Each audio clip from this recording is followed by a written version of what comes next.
सावरायनाय जादों जेब्ला सावरायनाया जायो मोजां मोनसे थासारि फैयो रेल लामा जथियो राजा लामा जथियो हांगार स्ट्राइक खालामो सरकारा जोंनो लिंनो बाध्य जायो अब्ला जोंनिनो सोरबा सासे दैदेनगिरिया बुङो बड'लेण्डआव खपन देखि लाभ নাই बड'लेण्डआव खपन देखि लाभ নাই बिनि उनाव आरो समाव सावरायनाय जोङो रायजो राजाया थाखा फैसा गारनानै राजा लामायाव फैबाय बिनि उनाव बुंनानै होबाय एबसु एनडिपिआ राजखान्थि गेलेनोसो सोमावसारदों बेबायदि बुंनानै होलायबाय आरो साननैसो थालायबाय दिनै बर' हारियाव जोङो गिदिं नायबाय जोंनि गामि आइ आफा रायजो राजानि अबस्थाखौ दिनै गासैबो बर'फोरनि गेजेराव 1% बर'आ माहाजोन जानो हानाय 99% बर'नि अबस्थाया मोजां नङा दिनैबो बोथिनै ओंखाम मोजाङै मोनजायो गावनि मोजां न' बां लुनानै लानो हायो रोजा रोजा बर' फिसाफोर दङ साख्रि बाख्रि बेफार फालांगिनि बाथ्राखौथ' दोनदो राव थुनलाइ हारिमु जौगानायनि बाथ्राखौथ' दोनदो हा हु बेंनायनि बाथ्राखौथ' दोनदो राजखान्थि गोहो मोननायनि बाथ्राखौथ' दोनदो थांना थानो थाखाय मिनिमामखौबो मावना लानो हायो मानसि दङ राव जोंनियाव जोंनि बिमाफ्रा दिनै लामा बानायनायाव अन्थाइ बोहैनो गोनां जादों फिथा फाननाय जौ फाननायखौथ' दोनदो दख'ना फाननायखौथ' दोनदो 10 बोसोर सिगाङाव जोंनि बिमाफ्रा बेफोर खामानिखौ मावनाङामोन दिनै बिटिसि मोनखांनायनि 13 बोसोर उनाव जों बिटिसि एरियायावबो नुदों राजा लामा बानायनायफ्राव दिनै अन्थाइ बुग्राफ्रा जोंनि बर' आइजोफ्रासो फैनो गोनां जाबाय बेबायदि हारिनो उदांस्रि नांगोन ना नाङा बेबायदि हारिनो बड'लेण्ड नांगोन ना नाङा जोङो दिनै मोनसे सोंलु फैबाय रायजोफोर जोंनो बड'लेण्ड नांगौ बड'लेण्ड मोनाब्ला बे आसामनि हारसाफोरजों लोगो नांनानै बे खुंगिरिफोरजों लोगो नांनानै खुनु दिन जोङो समान जौगानाय आरो समान मोनथायखौ जों मालाबाबो मोननो हानाय नङा दा नंखायनो रायजोफोर दिनै एनडिपि प्रग्रेसिभ दुलाराय बर' फरायसा आफाद जयेन्ट एक्सन कमिटि आरो गोबां माखासे दैदेनगिरिफ्रा नारा नाथा नाजानानै हरखौ सान खालामनानै मोनलोंनाय नागारनानै जेरैखि जाया बड'लेण्ड सोमावसारनायखौ इन्डियायाव बयनिख्रुइ गोजौसिनाव दोननांगौ होननानै नोंथांमोननि मददजों नारा नाथा खामानि मावदों दा बेखौनो नुनानै दिनै आसाम सरकार भारत सरकारा गिनानै जोंजों रायज्लायनो गोनां जायो नाथाय दुखुनांथाव बाथ्राया दिनै मानो सुबुं जमा खुंनो गोनां जाखो जि बिजेपि सरकारा 2014 जोंखौ गिनानै बिथांमोना लिरनानै होनो गोनां जादोंमोन जों दैदेनगिरि जानो मोनोबा भारतखौ सामलायनो मोनोबा बड'लेण्ड आरो बरखालिनि जेंनाखौ सुस्रांगोन नाथाय 2016आव जेब्ला जोंनि राजखान्थि हान्जाया बिजेपिजों लोगो नांना सामलायहैबाय गादियाव जिरायहैबाय बै खालिनिफ्राय बिजेपिनि साननाय हनाया सोलायबाय फारसेथिं जों नोंथांमोना हमरा बुंदों बड'लेण्ड मोनाबा जों जिराया आरो सासेया थांनानै दिल्लीयाव बुंहैदों दिसपुराव सिन्था खालामनाङा आं दङ बिसोर बिनाया बिसोर ओंखारनाया जेबो नङा बेबायदि बुंहैदों आरो नोंथांमोना बयबो नुदों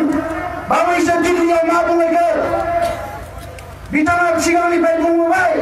जे 6 जनगोष्ठीखौ एसटिखौ बड'लेण्डआवसो लायनो होग्रोनांगोन बड'लेण्डआवसो होग्रोनांगोन दिल्लीयाव थांनानै बुंबाय बड'लेण्ड मोननायनि क्राइटेरिया गैया बड'लेण्ड मोननायनि क्राइटेरिया गैया आईएएस अफिसार गैया इन्जिनियार गैया डाक्टार गैया इन्डास्ट्रि गैयानो आङो सोंदों जोंनि बिखाया गावदों ओइ खालि आङो टिभियाव नायनानै सानदों बेबायदि सानदोंबा जोंखौ पाब्लिकलि लिंहरनानै सेन्देलजों सोबा नाथाय बर' हारिनि मोनथायखौ बेबायदि बुंनो अधिकारखौ बहा मोनदों बेलाय बर' हारिया जायनि थाखाय 5 रोजानिख्रुइ बांसिन सुबुं थैबाय जोंनि बिमाफ्रा जिनाहारि जानांबाय न' बां सावजाबाय बेबायदि मोनसे दाबिखौ दिनै बे मालायनि सिगाङाव लासि खालामनो अधिकारखौ बहा मोनदों जों दिनै सोंगोन नोंथांनियाव फिननाय होनांगोन आरो ओंखायनो रायजोफोरखौ बुंनो नांगोन दिनै मोनद' हारिया जुदि एसटि जानांगौबा जोङो थावरिनो हानाय नङा दिनै बे आहमफ्रा 200 बोसोर आसामखौ रायजो खुंदों आईएएस आईपीएस अफिसार आहम गोजा दिनै एमएलए मन्त्रि आहम गोजा इन्डास्ट्रिनि मालिक आहम गोजा बेफोरबायदि जाथिखौ दिनै एसटि खालामनो नागिरदों बिथांमोना जोंनि एमएलए एमपिफ्रासो बुंदों केटेगरि जागोन केटेगरि बानायगोन आधार केटेगरि बानायगोन भारतनि संबिजिताव बेबायदि केटेगरि बानायनो हानाय कुनु बेबस्था गैया कुनु लामा गैया लामा थानायमोनबा थांनाय 8 तारिखआव जेब्ला बिलखौ राज्य सभायाव लाबो सोलाखियो जोंहा मोनसे एग्जाम्पल होनो हायो जोङो जि समाव फरेस्ट डुवेलार्स एक्टखौ बानायदोंमोन ट्रेडिशनेल फरेस्ट डुवेलार्स एक्ट ट्राइबेलफोरनि थाखाय हानि मोनथाय बै समाव भारतनि ट्राइबेल मन्त्रिया पि.आर. केन्डियामोन डनाल्ड मन्त्रिया आरो बे पि.आर. केन्डियाखौ दिल्लीयाव थांनानै राज्यसभानि एमपि उत्तम बर' ब्रह्म एबसुनि आफादगिरि रंजना नार्जारि गाहाय नेहाथारि गौतम मोसाहारि आरो आं लेङाइ आफादगिरि जों थांनानै दिल्लीयाव जोंखौ हमना बुंदोंमोन जे आसामाव फरेस्ट डुवेलार्स एक्टखौ एसटिनि थाखाय लाबोदों थिगानो दङ नाथाय ट्रेडिशनेल फरेस्ट डुवेलार्सफ्रा सोर होनना बुं होननानै अब्ला बै समाव पि.आर. केन्डिया बुंदों दाथ' एक्टआव सोलायनो हाला होनना रुल बानायखां आसामाव थांना रुल आरो बे रुलाव सोनानै हो जायखौ मोननांगौ जायखौ मोना दिनैसिम आसामाव बे रुलखौ बानायनो हायाखै जायनि थाखाय दिनै लाख लाख बर' फिसाफ्रा ट्राइबेलफ्रा हाग्रा ओनसोलाव हानि मोनथाय मोननांगौनिफ्राय बन्सित जानानै दङ रुलखौ बानायनो हायाखै आरो दिनै बे हिमन्त बिश्व शर्मा मोना कमिटि दानानै बेवहाय मा खालामनो नागिरदों जोंखौ थगायनो थाखाय आसामाव अ केटेगरि बानायनो नागिरदों बे अ केटेगरिया अल इन्डियायाव जाया अल इन्डियायाव जाया रायजोफोर आं खोनानो मोनदों बे देबारगावनि लिडारालायनो गावसोरनि मानसिफोरजों सावरायनो गोरोन्थियाथ' जामारबाय खहाया जामारसिगोन बिटिसिनि 40टा सिटखौ 60टा सिट बानायनानै बिसोरनोबो हगारनांसिगोन गसाइगाव सिट बिजनि सिट एमएलए सिटफोरखौ हगारनांसिगोन बिनि थाखायनो खुगायाव सिरायगुलि हरनानै सोमावसारदोंमोन नामा बिनि थाखायनो राजा लामायाव ओंखारदोंमोन नामा बिनि थाखायनो रोजा रोजा बर' फिसाया जिउ गारनांबाय नामा जोंनियाव सोंलु फैदों दिनै जों कुनु कम्प्रमाइज खालामनो हाया जोंनि मोनथायखौ जोङो रावजोंबो कम्प्रमाइज खालामनो हाया उदांस्रि 30 बोसोर जों कम्प्रमाइज खालामबोबाय आरो कुनु कम्प्रमाइज जानाय नङा बेवहाय नो कम्प्रमाइज जोंनि मोनथायखौ जोंनो होनांगोन थांनाय रायजोफोर जों जुजिनानै थांबाय थागोन जुजिनानै थांनानै थाबोगोन दिनैनिफ्राय बयबो सांग्रां जादों पार्लियामेन्टआ 31 तारिखनिफ्राय जागोन 13 तारिखसिम जागोन होननाय खोनादों फैगौ 28 तारिखआव लायनो ट्राइबेल संघजों रायलायगोन थिगानो दङ रायलाय 29 तारिखआव लायनो बिटिसि सरकारजों रायलायगोन थिगानो दङ रायलाय 30 तारिखआव लायनो जेसेबां आसामनि काउन्सिलफोरजों बे शर्मानि कमिटिया रायलायगोन रायलायनायाव जोंहा बुंनांगौ गैया नाथाय बिसोर सोर बिटिसि सरकारा दिनै बिजेपियाव लोगो नांनानै दङ गासैबो काउन्सिला बिजेपिजों दंजोबो बेवहाय मा सोलाय सोल' फैदों जोंनिया सोंलुआ बेसो जुदि सिटिजेनशिप एमेन्डमेन्ट बिलखौ हेंथा खालामनानै एजिपिया सरकारनिफ्राय ओंखारनो हायोबा दिनै मोनद' हारिनि एसटि जानाया जेराव जोंनि मोनथायखौ ध्वंस खालामगोन बिनिफ्राय जोंनि एमएलए एमपिफ्रा मानो ओंखारनानै फैनो हाया दिनै सिदा खोथा बिथांमोनखौ रोखा खालामनांगोन नोंथांमोना गुबुन हारिजों थानो ना जोंनि हारिजों थानो गुबुननि मोनथायनि थाखाय खोथा बुंनो ना जोंनि हारिनि मोनथायनि थाखाय खोथा बुंनो दिनै लामाया सिदा ओंखायनो रायजोफोर आं खावलायखानानै दोननो नागिरदों 31 तारिखनिफ्राय जानुवारिनि 15 तारिखसिम नोंथांमोना टिभि निउज पार्लियामेन्टआव मा डिसकासन जादों जायाखै नायबाय था जुदि बे सानबाया बे 15 दिनाव सिटिजेनशिप एमेन्डमेन्ट बिलजों लोगोसे नैबे 6 जनगोष्ठीनि बिलआ जुदि फैनांगौबा आरो बिथांमोना मोनथाय मोननांगौबा अब्ला खिन्थु बिसारखौ रायजो राजाया खालामनांगोन रायजोफोर रायजो राजाया खालामनांगोन रायजो राजानो हगारना होबाय जोङो बेवहाय जोंहा कुनु अधिकार गैया रायजो राजानि साननाय हनायखौ हमथानानै दोननायनि जोंहा कुनु अधिकार गैया रायजो राजाया बिसार खालामनांगोन जोंनि राजखान्थि दैदेनगिरिफ्रा बर'जों थानो ना मालायजों थानो जोंनि मोनथायनि थाखाय खोथा बुंनो ना मालायनि मोनथायनि थाखाय खोथा बुंनो दा रायजोफोर जोङो दुखु मोनो जोङो रावखौबो इनाय साना रावनिबो हेंथायै जोङो खोथा बुंनो नागिरा बर'नि खौसेथिखौ जों लुबैयो लुबैनानैनो जोंनि गल्डेन जुबलियाव बिथांमोनखौ लिंहरदोंमोन फैयाखिसै धिकाजुलियाव गल्डेन जुबलि नेबाय बेयावबो फैयाखिसै गोजान गोजाननिफ्राय सोरबा साफा सानै लिडार सेक्रेटारि बुङो खौसे जानांगौ मा जानांगौ खौसे जानो थाखाय जोङो बिखाखौ अराय सम गुवार खालामनानै दङ खौसे जानो थाखाय जोंहा बेवहाय जेबो कन्डिसन गैया नाथाय खौसे जानायनि मुङाव बर'नि सोमावसारनाय जांख्रिथायखौ ध्वंस खालामोबा बेबायदि खौसेनो जों मालाबाबो जानो हाया रायजोफोर जों मालाबाबो जानो हाया जोंनि जिउआ जोंनि रंजानाया जोंनि गोजोन खुसिया हारिनिफ्राय मालाबाबो देरसिन जानो हाया रायजोफोर जोंनि मुंख्लंफ्रा बेखौ जोंखौ फोरोंलांदों दा ओंखायनो दिनै बयबो सांग्रां जादों रायजोफोर आं सोरखौबा बुलायनांगोन नांलायनांगोन बायदिसिना दावराव दावसि खालामनांगोन बेखौ बुङाखै गुसु मेलेमजोंसो दावहा नांनो हायो मेलेमा गुसु जानांगोन नाथाय दिनै आसामाव गुबुन ट्राइबेलफ्रा बेसेबां गाबथानो हागोन जोङो बेखौ नुहुरखानाय ओंखायनो जोंनिखौ जोङो थिग खालामनानै लानांगोन आरो अलखदनि समाव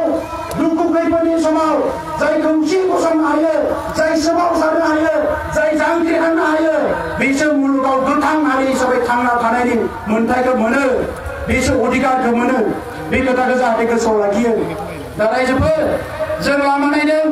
भारत सरकारा बुंबाय थादों ट्राइबेल एक्ट खालामगोन जोङो बिथांमोनखौ लामा नायबाय थादों मानोना बड'लेण्ड मोननायनि लामाया मोनथाम गिबिया जाबाय सोमावसारनाय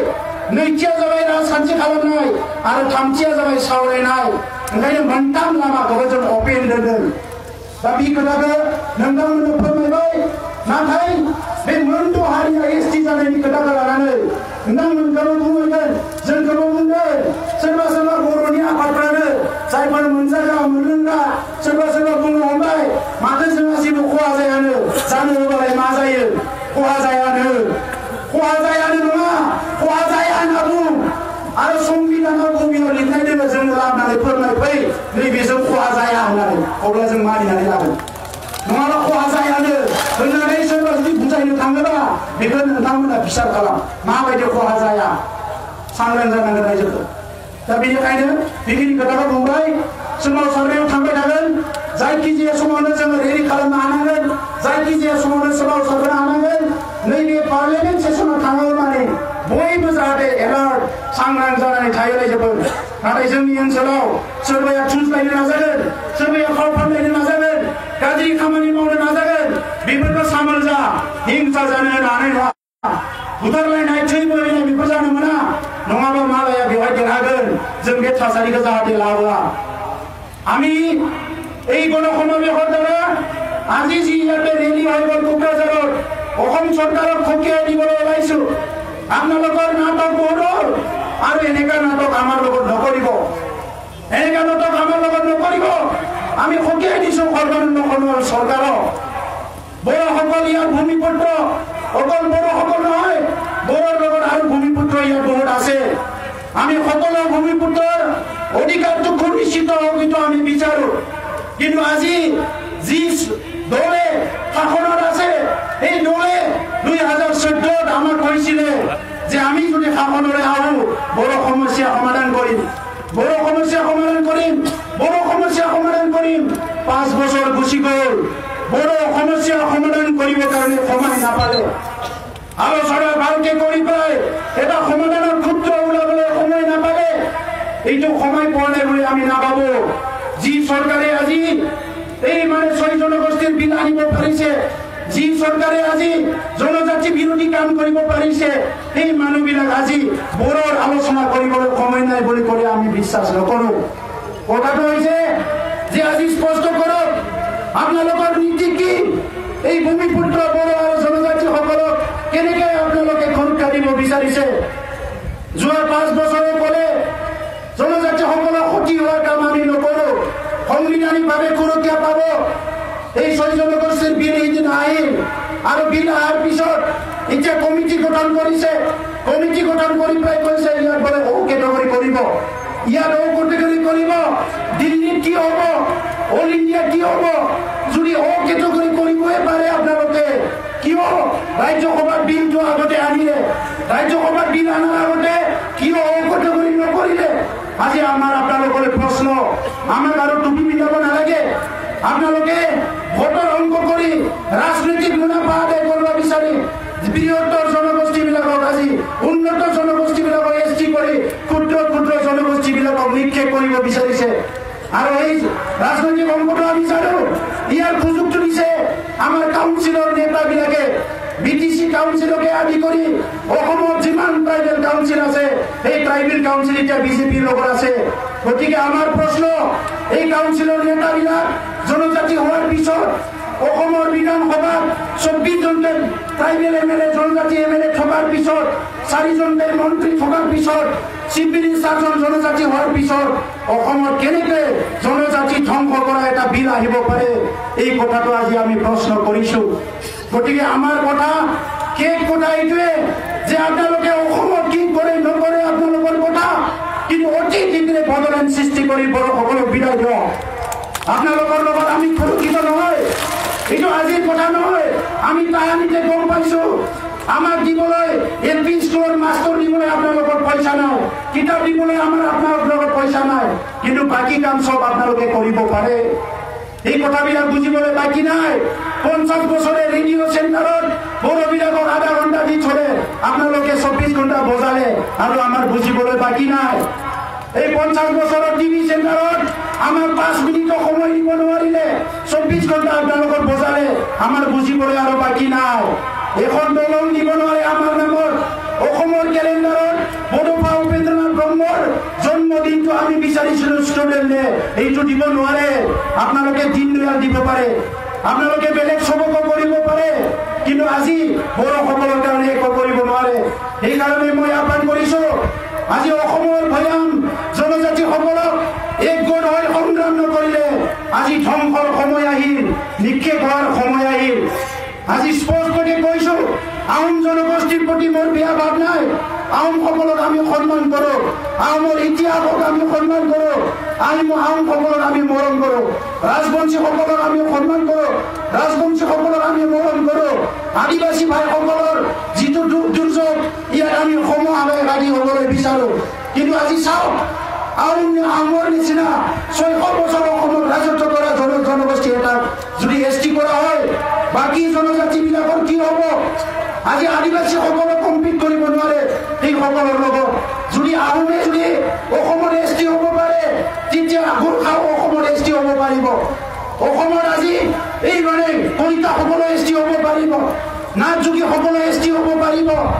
বাকী জনগোষ্ঠীবিলাক যিমান আছে আজি এছটি হ'ব পাৰিব আপোনালোকে আজি সংবিধানৰ জেওৰা ভাঙি পেলাই এছটি কৰিব বিচাৰিছে এইটো অসাংবিধানিক প্ৰক্ৰিয়া এই অসাংবিধানিক প্ৰক্ৰিয়া এইটো জনজাতিকৰণ নহয় এইটো একমাত্ৰ অসমৰ বড়োৰ লগতে ট্ৰাইবেলসকলক ধ্বংস কৰাৰ এটা ষড়যন্ত্ৰ এইটো অকল জনজাতিকৰণ নহয় কিয়নো আজি আহোমসকলে 3 কোটি জনসাধাৰণ থকা অসমত ৰাজত্ব কৰি আছে এই 3 কোটি জনসাধাৰণ থকা ৰাজত্ব কৰা এটা জাতিক যদি এছটি কৰা হয় আজি অসমৰ ক্ষুদ্ৰ ক্ষুদ্ৰ যিসকলৰ 1 লাখ 1.5 লাখ 50,000 আছে এই জনজাতিবিলাক কেনেকৈ জীয়াই থাকিব এইকাৰণে নিখিল বড়ো ছাত্ৰ সন্থা NDP progressive peoples in action committee আৰু বিভিন্ন দল সংগঠনৰ উপস্থিত আমি স্পষ্ট কৰি দিছো আপোনালোকে এই যে প্ৰক্ৰিয়া এইটো এইখিনিতে বন্ধ কৰক আৰু যি সমস্যা সাংবিধানিকভাৱে সমাধান কৰিব পাৰে আজি বড়োলেণ্ড সমস্যা ভাৰতৰ সংবিধানৰ আৰ্টিকল 2 আৰু 3 ইয়াৰ দ্বাৰা সমাধান কৰিব পাৰে এই সমস্যা সমাধান কৰক অন্যথা বড়োসকলে সংগ্ৰাম কৰি আছে 5,000তকৈ অধিক শ্বহীদ হ'ল বহুতো গেং ৰেপ কৰা হৈছিলে এই সময়ত ঘৰ বাৰী জ্বলাই দিয়া হৈছিলে 500জনকৈ মানুহ গহপুৰত হত্যা কৰা হৈছিলে হাজাৰ হাজাৰ জেলত গ'ল সা সম্পত্তি লুট হ'ল ধ্বংস হ'ল আজিও আমি পাহৰি যোৱা নাই সেইকাৰণে এই বড়োসকলে সদায় প্ৰতিজ্ঞাবদ্ধ যেতিয়ালৈকে বদলেন নহয় তেতিয়ালৈকে সংগ্ৰাম চলি থাকিব ইয়াত কোনো স্তব্ধ নহয় बेखौनो आङो बुंबाय रायजोफोर गोबां दैदेनगिरिफोर दङ गोबां बुंनो सानाखिसै दिनै बर' हारिया खौसे जानायनि सम नाथाय जोंनि गोरबोआव दुखु मोनो जेला जोंनिनो सोरबा दैदेनगिरिया हारिखौ जाय अननांगौमोन जाय जोथोन लानांगौमोन जाय गासैबो बिथिंनिफ्राय हारिखौ नायनांगौमोन बै मानसिफ्रा सोरबाया जोंनि हारिनि हेंथा खोथा बुङोबा जोंनि हारिखौ ध्वंस खालामनाय खैसारियावसो लोगो जायोबा जों दुखु मोनो रायजोफोर दा ओंखायनो नोंथांमोनाबो सानदो सोर मोजां मावदों सोर गाज्रि मावदों इलेक्सना फैगासिनो दङ 2019आव जों खिन्थु बिसार लानांगोन थिग लिडारखौ थिग जायगायाव दोननो हायाबा हारिया बेबायदि आरो 100 बार बांग्रि खबर गोग्लैनो गोनां जागोन अलखदाव गोग्लैनो गोनां जागोन रायजोफोर बेखौ खिन्थु सामोल जाखा आं गोबां खोथा बुंला आं बयखौबो बेखौनो खावलायगोन बयबो होदावरि होसावरि फैबाय ओंखाम मोनजाबाय देनाबोआखै मिथिया गोलाव लामाबो थाबायबाय नाथाय जोंहा सानैसो दैदेनगिरि दंबावो बयनिबो खोथाखौ जाहाथे नोंथांमोना खोनासंलाङो आं बेखौ गोरबोजों खावलायबाय आंनि बुंनायखौ बेवहायनो फोजोबबाय आङो स्लगान होनो नागिरदों बयखौबो बाहागो लानो थाखाय खावलायबाय